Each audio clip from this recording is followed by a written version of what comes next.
Bonjour à tous et bienvenue pour cette nouvelle vidéo.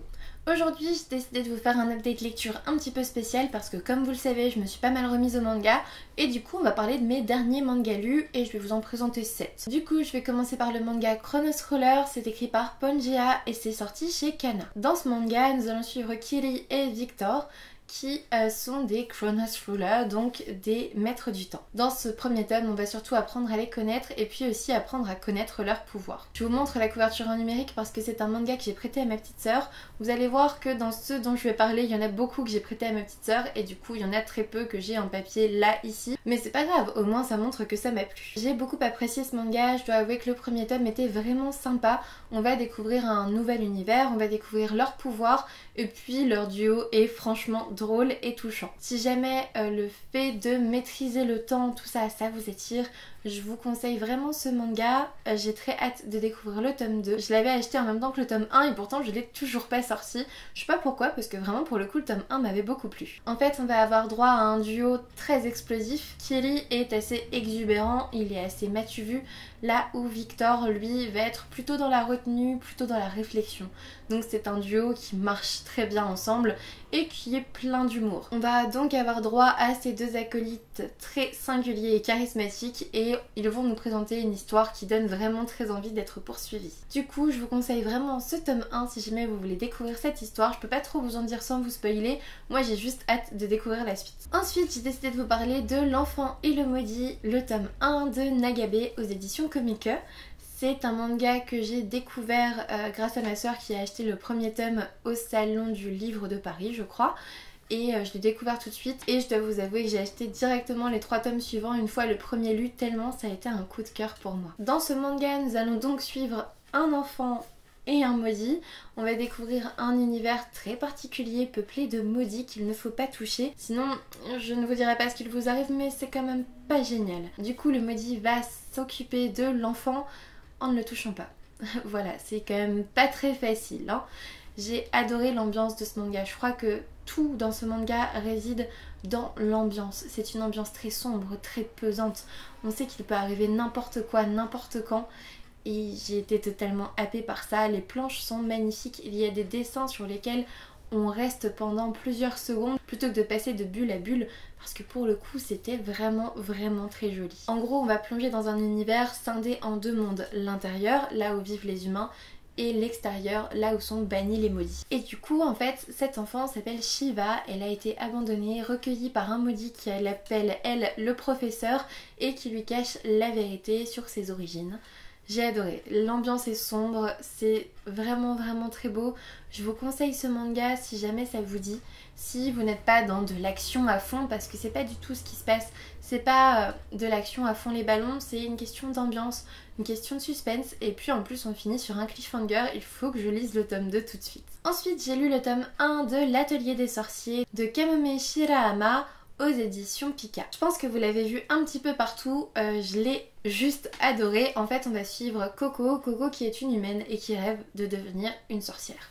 On est dans un monde particulier où les sorciers sont un peu comme l'élite. Et voilà, les sorciers sont donc l'élite, ils ont l'usage de la magie qui est impossible aux humains. Quand on est humain, on reste humain, quand on est sorcier, on reste sorcier.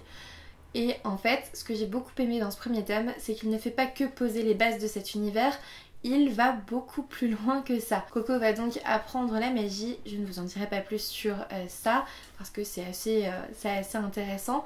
Et c'est intriguant, c'est prenant, on va découvrir le monde de la magie, des sorciers en même temps qu'elle. Et c'est juste trop bien. C'est juste vraiment trop bien. Elle va être amenée à soulever des épreuves, etc.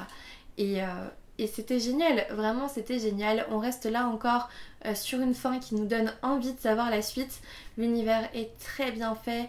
On dépasse les bases, comme je vous ai dit, on va plus loin dans l'histoire que poser les bases de l'univers et j'apprécie vraiment quand c'est comme ça parce que un premier tome souvent ça pose les bases et puis voilà c'est fini, à la prochaine fois.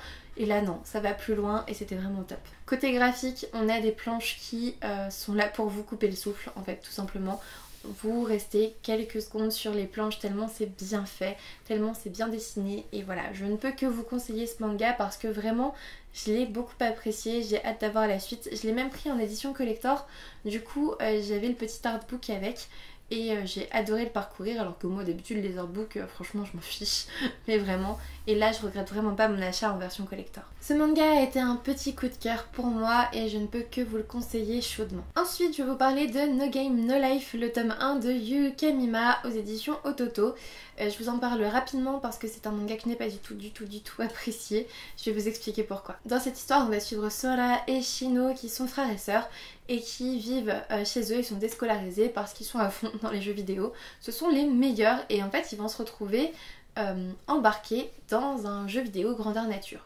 Ça ressemble un peu à Sword Art Online dit comme ça, donc ça m'avait carrément attirée.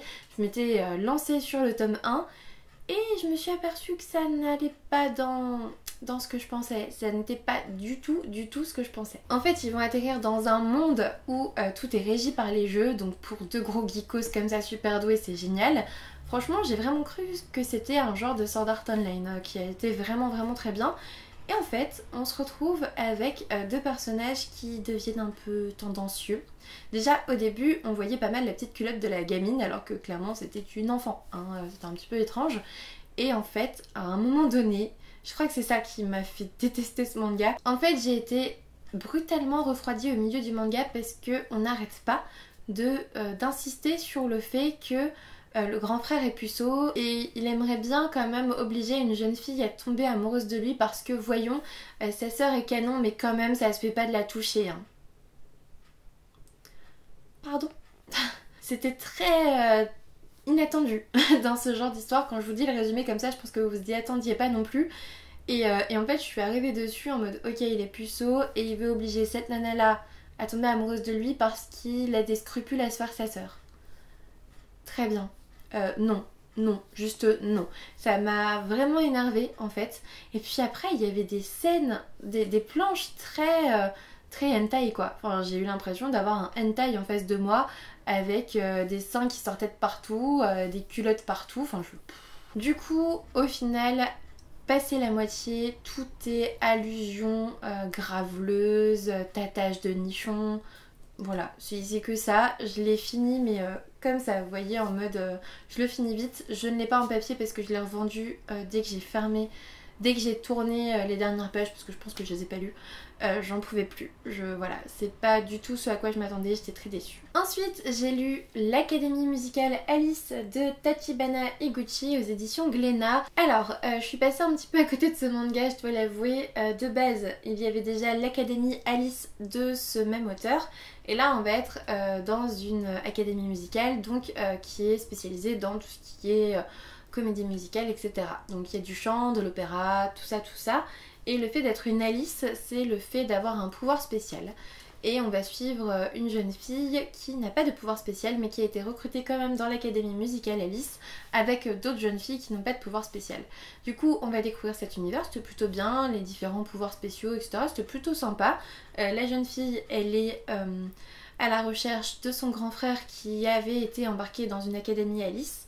Et voilà, enfin déjà le speech de base il était plutôt pas mal. Alors après niveau comédie musicale machin, moi d'habitude j'aime bien les comédies musicales, mais là ça m'a juste saoulée, c'était très niais, j'ai trouvé ça très gnangnan, voilà, je suis un peu passée à côté, j'avoue. En fait j'ai adoré découvrir les différents pouvoirs, j'ai adoré découvrir l'académie, j'ai adoré découvrir les différentes Alice, c'était vraiment très attractif et puis d'un seul coup je suis tombée sur des dialogues très mièvres. Et je m'attendais pas à ça non plus en fait. En plus les personnages, je me suis pas vraiment attachée à eux, ils m'ont laissée globalement indifférente, l'intrigue était globalement prévisible. Voilà, je continuerai pas cette saga de manga, je suis passée à côté, j'ai pas plus aimé que ça. Maintenant si l'histoire de base vous intéresse, n'hésitez pas à le découvrir, ça peut être une bonne surprise pour vous. Moi ça l'a juste pas fait à cause de quelque chose un peu mièvre. Voilà. Ensuite, alors là je ne pouvais pas passer à côté, j'ai lu Timeless Romance, le tome 1 de Saki Aikawa chez Soleil Manga.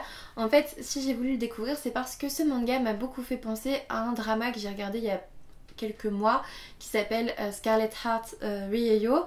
On va suivre une jeune fille là-dedans, en tout cas dans ce manga, qui va se retrouver à une autre époque qu'à la sienne et elle va devoir tenir le rôle de la personne dont elle a pris la place en fait tout simplement.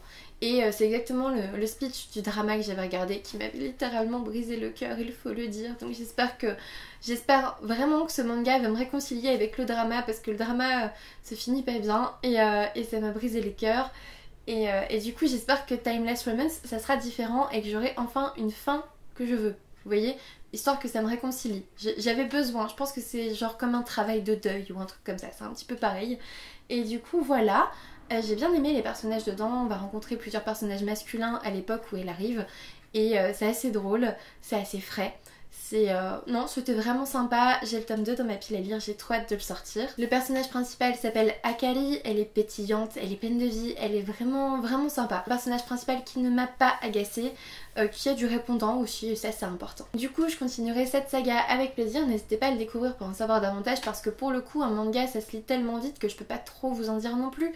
Sinon bah ça servira à rien de lire le tome 1 quoi, enfin si je vous dis tout ça va pas être possible. Du coup je vous le conseille vraiment, c'était une très bonne surprise pour moi et j'espère que la suite le sera tout autant. Et enfin j'ai récemment découvert A Romantic Love Story de Haruka Ono aux éditions Akata. Dans cette histoire on va suivre Futaba. Futaba elle a 32 ans, c'est une mangaka et elle ce qu'elle aimait bien c'était dénoncer des faits de la société, faire des trucs un peu sérieux quoi. Sauf que voilà ça marchait pas trop et du coup son éditeur lui demande d'écrire une romance.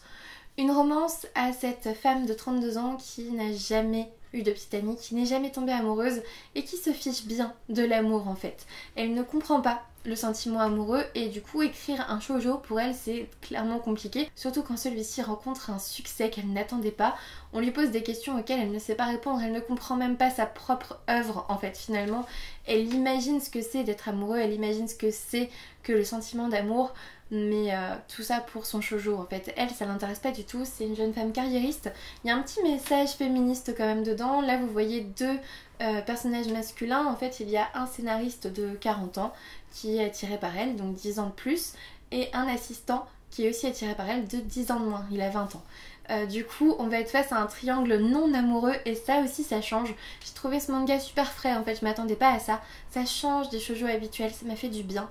Il y avait un petit message féministe comme je l'ai dit derrière, il y avait la volonté d'être carriériste et puis le fait de s'en foutre. Toutes les femmes ne sont pas obligées de tomber amoureuses, c'est pas quelque chose qui doit être fait.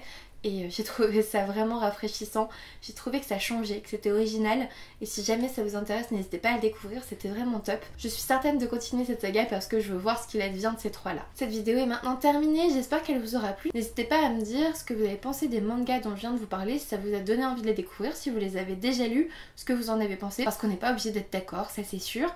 Un petit pouce bleu ça me fera toujours plaisir, un abonnement si ça n'est toujours pas fait et puis moi je vous dis à bientôt pour une nouvelle vidéo.